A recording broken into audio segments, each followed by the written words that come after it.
Hey guys, welcome to Team Scheme where we try to turn our hindsight into your foresight. Ugo here, and I'm doing a bit of cleaning, but I thought that we might as well put out this video, do a bit of multitasking.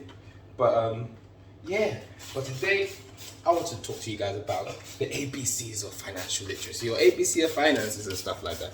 I know a lot of people, when it comes to finances, they're not sure where to start. There's so much information, and because people feel that there's so much information, they kind of check out. They're not really feeling to even engage in it. They're not feeling to understand it. When in a lot of ways, your financial life and your personal goals are really tied together.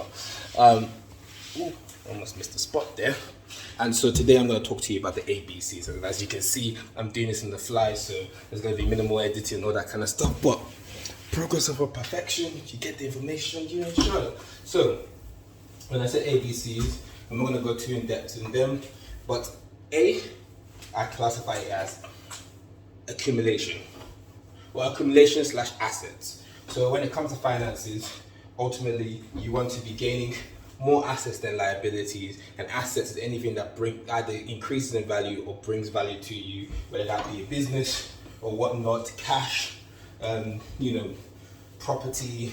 Your job is an asset, self-development an asset, but accumulation as well. This is where you add stuff like savings, building up your wages, building up your emergency fund, and all that kind of stuff. So that's A, that's accumulation slash assets. B, budget. Now, budgeting is the part where everybody kind of checks out. The truth of the matter is you already have a budget, you just don't know it. And the question is whether you're in control of it or not. And so B is basically you're accumulating stuff, and no matter what stage you are in life, you have something to accumulate. But B is strategy. This is where you actually plan to, it's either you fail to plan or plan to fail, one of those two. So B is budgeting. This is where you are now trying to be able to, whether it's to buy a house, you got to put a strategy down. Whether it's to become a millionaire, you got to have a strategy.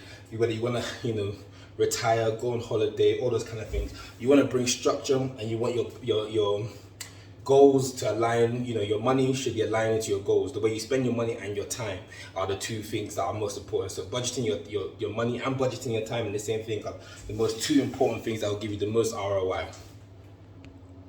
Had to change the angle because other places need to get done, But that's A, accumulation slash assets. B, budgeting. Now C is credit.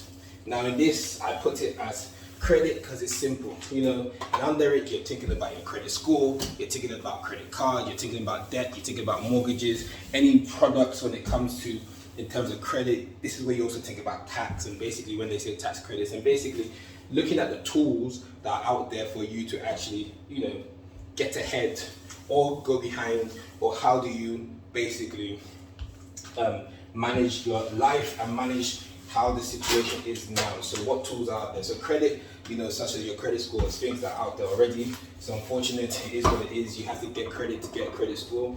But not only on top of that, within credit, I'm talking about interest, because interest is either you're paying somebody or somebody's paying you. And that's kind of what it is at all times, where your time is the most valuable asset you have. So use it wisely. And so those are kind of the ABCs of financial literacy. So you got A, accumulation and assets.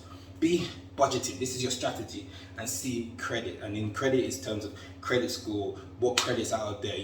How can you use other people's money to make your money grow? How can you use your money to grow? How can you leverage all that kind of stuff? Interest. And this is all you need to kind of know to kind of win in the game of finances. So, guys, if you don't have a budget, start budgeting. If you don't understand credit, that's where you want to start. You want to build up your credit score, understand the use of credits, in terms of loans, mortgages, all these kind of things, tax, interest, APR, all those kind of things, and understand how that you can use that positively and negatively to you. And this is where you come back to B. It always comes back to B. A, accumulation of assets, accumulating, so building up your wealth, building up your skills personally. If you build up your personal skills in terms of your academics, more so your actual practical skills you can use, and you'll be able to increase your income. And then this is where you just look at getting more assets than liabilities, and you should be able to differentiate that. Then in your budget, this is where you now strategize. What are you trying to do? When should you start saving for Christmas? It shouldn't be the month before Christmas, because that's why our cash is a blowout. Then when it hits Christmas time, when should you start saving for your holiday? It shouldn't be the month before. Most the most times when most people are struggling for money is the week before payday. So budget your team well, use the ABCs, accumulation of assets. Think about how many assets do I have, then come down, okay, budget. Okay, where do I want to get to in terms of the assets I've got and stuff like that, or the ones that I'm looking to attain? How can I use what I have to get what I want, and budget it and strategize? Then come into credit and see what's available. You know, most times it's not about I don't have this available, it's how can I get there? You know, in terms of like, if you're trying to save for a house, there's lifetime ISA, they give you £1,000. There's right to buy, there's different ways to do it, shared ownership, there's different ways to do it. You can do it with a friend or family. In all of these things, when it comes to finances, there's a lot of different ways to get about it. You know, as they say, there's a lot of different ways to skin a cat, even though I've never skinned a cat, but I have a chicken. So, you know, that's close. So I hope you're having a lovely day. I'm gonna go back to cleaning and have a beautiful week.